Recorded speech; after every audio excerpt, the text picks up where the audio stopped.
let's continue to this now. Several schools at Jozini in northern KwaZulu-Natal have been severely damaged by a recent tornado that hit the province last month. At Mthabalala Secondary School, only 3 classrooms were left for the use of over 400 learners. The mobile classrooms that were provided by the Department of Education previously have also been damaged.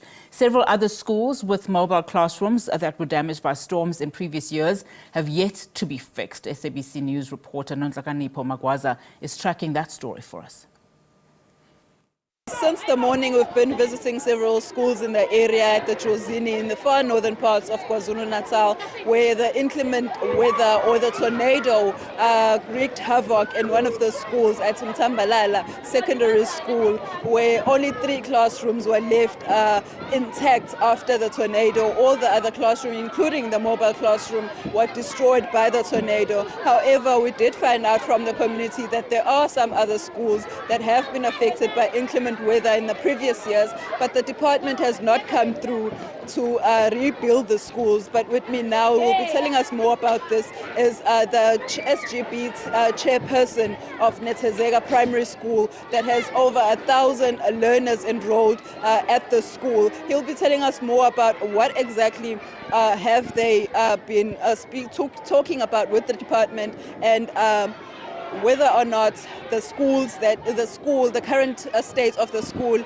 is up to scratch for learning and teaching and learning. Mr. Richard, we're here at your school. We can see that it's all park homes. From what we see, the school is not in the state for learning. How are the learners coping? You are definitely correct, Njinji. The school is not in a good condition to host children. However, we improvise. This school was relocated from Nethezeka High School because it was a combined then in 2014, and it moved to here with these park homes when they were still new at that time. The hope was that it was going to be built within those years, I mean, like in a couple of years, like 2 to 3 years. But however, that has never materialized. Along the way, we've had storms that I can remember very well is about 2. However, there are minor ones in between. As you can see, the floor here is as bad as you can see. When it's been raining, children are not able to move about the school because of the mud. Yes, the conditions are very bad. In those last 2 episodes we had, we, as a community, as I'm part of the community, we came here to make sure that the school is in the condition that the children will not get wet when they are inside. When there's too much wind, we will have to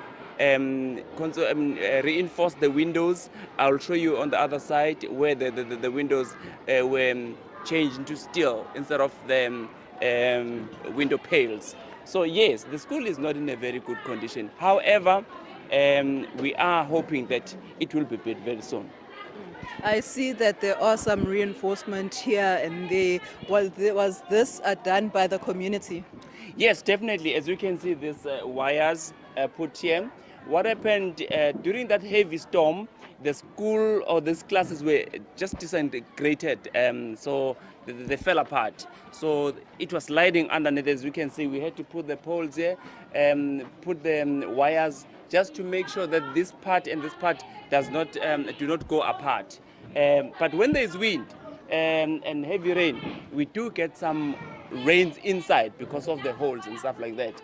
And you can clearly see that too much wind at those times, then we'll take off the roof, and we come and improvise, as you can see. Mr. Richard, I'm sure you have been speaking with the Department of Education. Are they outlining their plans on when exactly they are going to rebuild the school or provide you with new park homes? The plan is that they are going to be building the schools. Yes, we have had several meetings with the department. They came here, they took some measurements, we engaged with the community around here so that this school can be temporarily relocated to somewhere here while the school is being built. So they've done the measurements, soil sampling and all other things that are necessary for. All that was left now was to get the contractor to come and build the school. So they had given us April, last April, but since then nothing has come forth. We thought it was because maybe the elections disturbed, but we haven't heard anything thereafter. So we are just thinking that another 10 years to come again.